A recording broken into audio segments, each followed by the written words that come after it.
Estamos de volta com o TVBE Entrevista, agora abrindo a nossa rodada de bate-papo, de conversa com os parlamentares da Câmara de Vereadores de Joinville, os parlamentares eleitos, muitos reeleitos, no caso é o Diego Machado, que está aqui comigo, e agora vai continuar um trabalho a partir de 2025, mas já realizou muitas ações aí durante esse período como vereador. Apesar de ser uma primeira experiência, Diego já tem bastante coisa para apresentar e esse espaço é para que a população possa ir de forma rápida conhecer um pouquinho da atuação. Que quem fala na Câmara, algumas pessoas às vezes não têm nem ideia do que um vereador faz, mas são tantos assuntos que envolvem tantas regiões da cidade e a gente pode começar agora destacando aí essas ações passadas que também foram aprovadas na Câmara, Diego, como CPI do Rio Matias, pontos importantes aí que mereceram a atenção aí de vocês, dos parlamentares. Exatamente, né, Bianca? O trabalho do vereador ele é complexo, né? Eu acho que principalmente a gente precisa trabalhar em várias frentes. Porque se você não consegue atender tanto de forma mais burocrática, mais técnica, que é dentro da Câmara de Vereadores, com alguns trabalhos, e também conseguindo sincronizar isso com atendimento na rua, buscando melhorias, fazendo a intermediação de obras junto com o prefeito, junto com as secretarias, né, fica muito difícil uma reeleição. E a gente percebeu que nessa reeleição, os vereadores que conseguiram buscar a sua reeleição, eles têm isso em comum. São vereadores que conseguiram fazer discussões dentro da Câmara de Vereadores, conseguiram aprovar os seus projetos dentro da Câmara de Vereadores, conseguiram ter destaque também dentro da Câmara através de discussões, através de projetos aprovados, mas também conseguiram ir para a rua. Então o vereador ele precisa disso, ele precisa conciliar esses dois pilares. Dentro da Câmara de Vereadores, nesse trabalho mais burocrático, a gente já conseguiu lá no início estar participando da CPI do Rio Matias, aonde eu fui o relator da CPI, e no relatório final que nós apresentamos da CPI do Rio Matias, que inclusive nós entregamos ao Ministério Público, e é o Ministério Público que faz todo este encaminhamento à Justiça, se assim ele entender que é necessário, deixa eu até abrir um parênteses assim, né, porque quando a gente fala de CPI na Câmara, muitas vezes as pessoas entendem que aquele resultado que é apresentado na CPI é uma condenação das pessoas envolvidas, é algo do tipo. Não é, porque a Câmara não tem poder de justiça. Então nós, como Câmara de Vereadores, a gente aponta os indícios das irregularidades, entrega ao Ministério Público, o Ministério Público faz a avaliação e apresenta à Justiça. E aí é o Judiciário que vai tomar as atitudes que achar necessário, que é punição, né, que é mandar devolver recurso, independente da situação. Nesse caso da CPI do Rio Matias, foi um trabalho muito complexo, porque envolvia muitas situações técnicas e que passava por dois governos. O projeto da obra, que iniciou no governo Carlito, e depois a execução da obra, que foi ao longo dos dois governos do prefeito Udo. Então nós tínhamos ali realmente uma dificuldade, nós estamos falando de praticamente 12 anos, onde nós precisamos fazer esse trabalho minucioso. Obviamente, a gente conseguiu ali juntar uma equipe técnica muito qualificada, que nos auxiliou, e o resultado da CPI foi, com certeza, brilhante, porque nós conseguimos ali mostrar que nós tivemos problema no desenvolvimento do projeto, que nós tivemos problema no início da execução, nós tivemos problema durante a execução pela fiscalização que deveria ter sido feita, em alguns momentos onde aquela obra poderia ter sido interrompida, não foi. Então nós conseguimos juntar ali uma série de informações, de dados, de relatórios, fizemos inúmeras audiências com a presença de pessoas, convidamos, convocamos, vieram várias pessoas dos dois governos envolvidas nessas secretarias por onde tramitou o projeto e a fiscalização da obra, e conseguimos aí, esse nosso relatório ajudou inclusive o Ministério Público a apresentar essas provas aí à Justiça, né? Que bom, um trabalho bem investigativo mesmo, de apurar Não tenha documentos, dúvida. correr atrás, ter uma equipe técnica capacitada para também estar avaliando aí, dando sequência.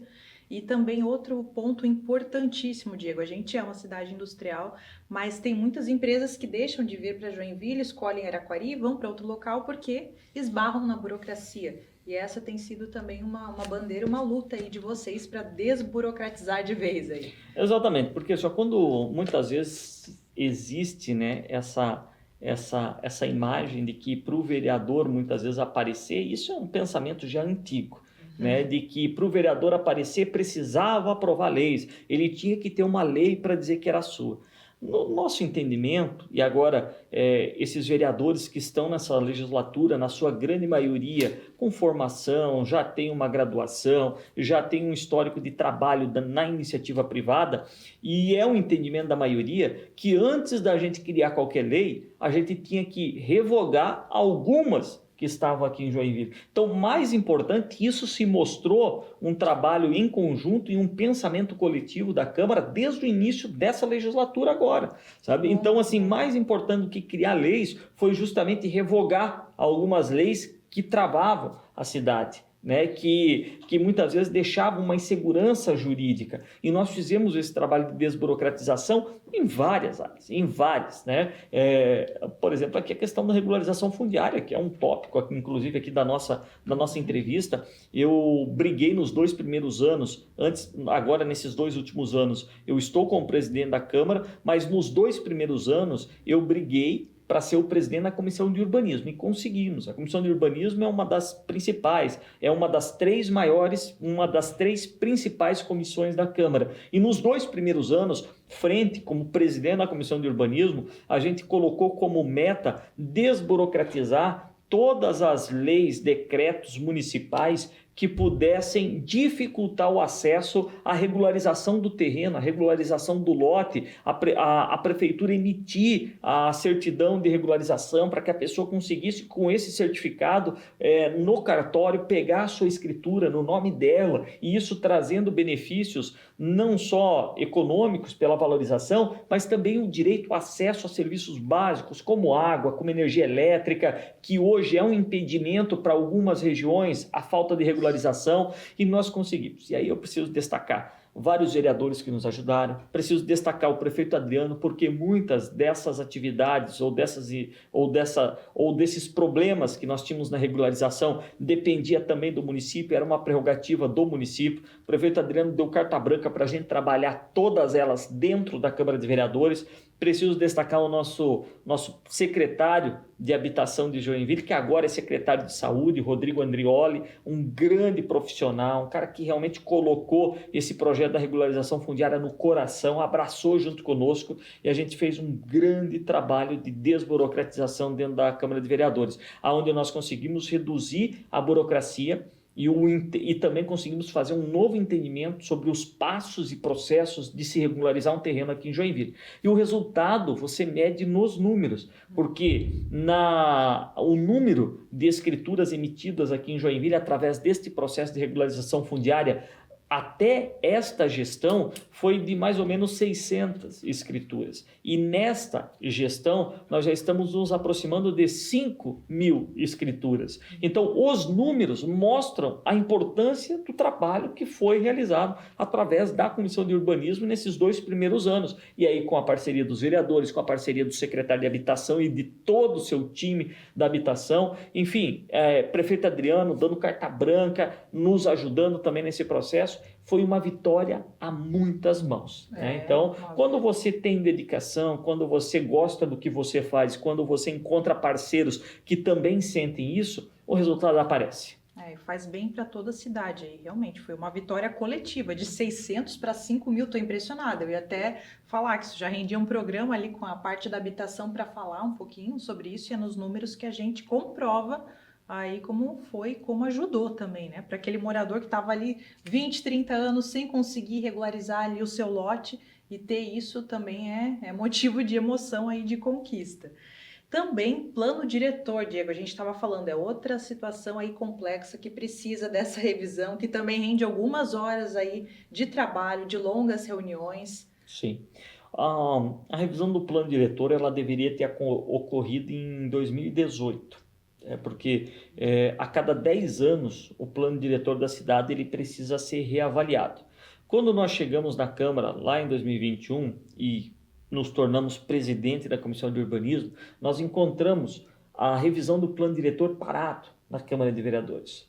trouxemos isso para a mesa e, através da Comissão de Urbanismo, nós conseguimos fazer a revisão do plano diretor e conseguimos aprovar em 2022 essa revisão do plano diretor. Então, agora, no final dessa década, ele vai precisar ser revisto novamente, reavaliado. A cada 10 anos acontece a revisão do plano diretor. Para as pessoas que não têm muito esse entendimento sobre essa questão de legislação, de plano diretor, o plano diretor da cidade é o que dá o norte para onde que a cidade vai crescer. Ela te direciona, é um direcionamento. E não estamos... mapa que já mudou um pouco o perfil também, de prédios mais altos. Exatamente. Autorizando aí essas... Quando você faz a revisão do plano diretor, o que fica muito evidente nas discussões é a questão da mobilidade.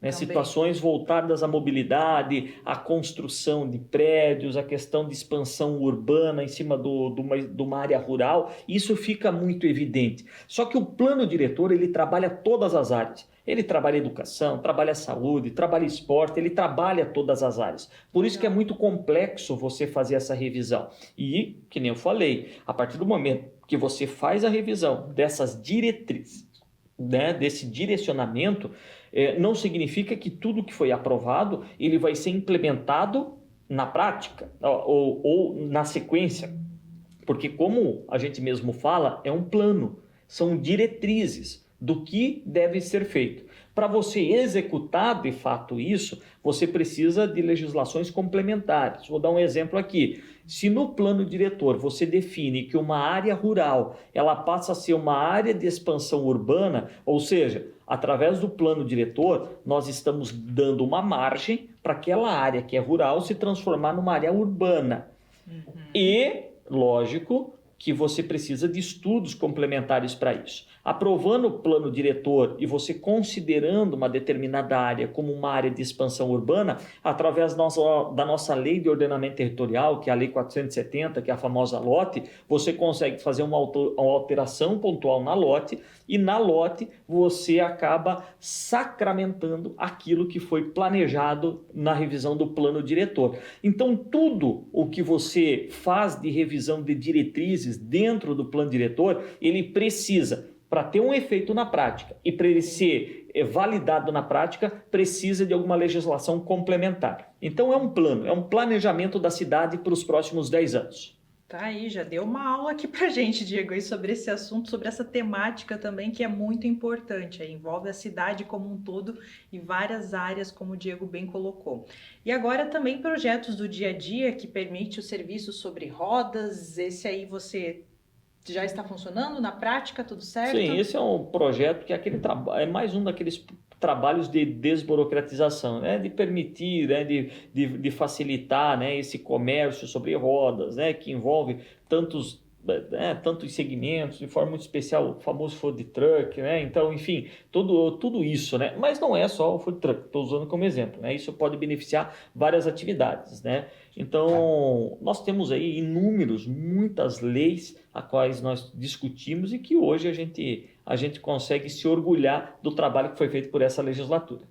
Essa questão ali de construções também mais próximas às margens dos rios, antigamente era uma distância bem longa mesmo, agora então mudou um pouquinho. Essa lei, ela é bem complexa, né? Porque, foi polêmica por muito tempo. Né? Na verdade, o que acontece? Essa lei municipal que trata da questão do distanciamento das margens de rios dentro das áreas urbanas consolidadas, ela, na verdade, foi uma conquista para o Brasil por conta da mudança do Código Florestal. Porque o Código Florestal, que é uma legislação federal e que trata de rios, de áreas de APP, áreas de APA, que trabalha toda essa questão ambiental, o Código Florestal ele não permitia que os municípios pudessem legislar, ou seja, criar leis próprias que fosse contra algo que estava dentro do Código Florestal. E tudo o que era corpo hídrico, ou seja, rios, independente do tamanho, independente da função que ele ainda tinha,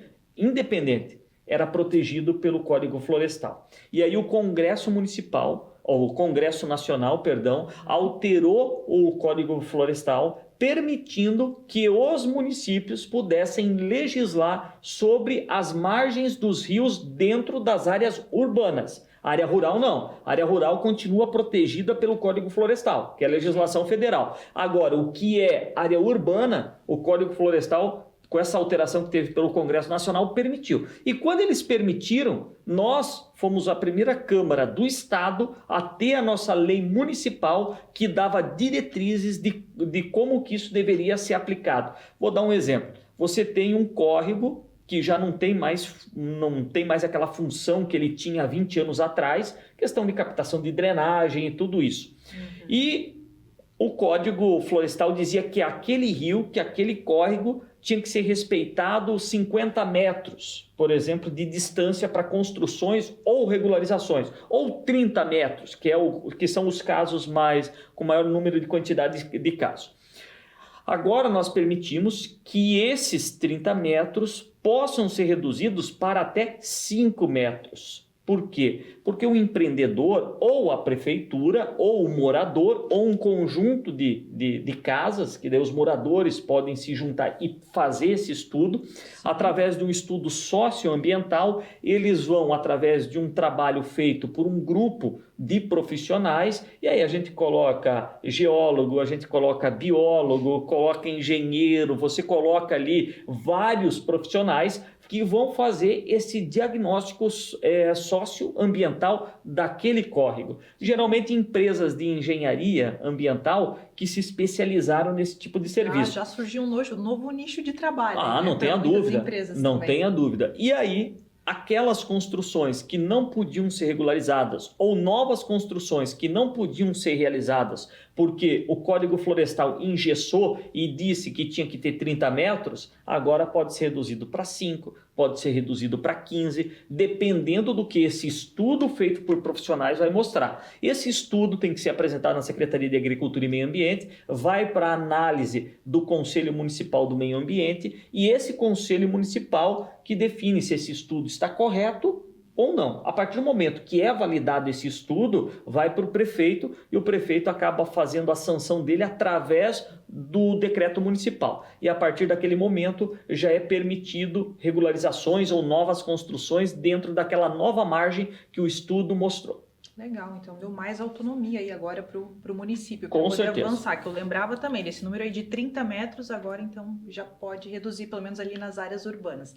A gente está quase fechando mais um bloco aqui, é muito assunto, é muito conteúdo, outras ações aí que também toda a equipe do Diego aí também nos repassou, teve trabalhos aí da Procuradoria da Mulher, que também, olha, foram muito significativos, trabalhos da Escola do Legislativo, que funciona muito bem dentro da Câmara de Vereadores, o novo Código de Obras e do Empreendedor. Então, só para vocês entenderem a dimensão aí dos temas que passam pelo Legislativo, por uma presidência também da Câmara de Vereadores. No próximo bloco, o Diego ainda continua aqui com a gente mais um pouquinho, para falar um pouquinho das grandes ações aí, dos projetos como vereador, que também são discussões bem amplas aí, na parte do autismo, de outros temas de agricultura. Então, continuem ligados que em instantes nós já voltamos.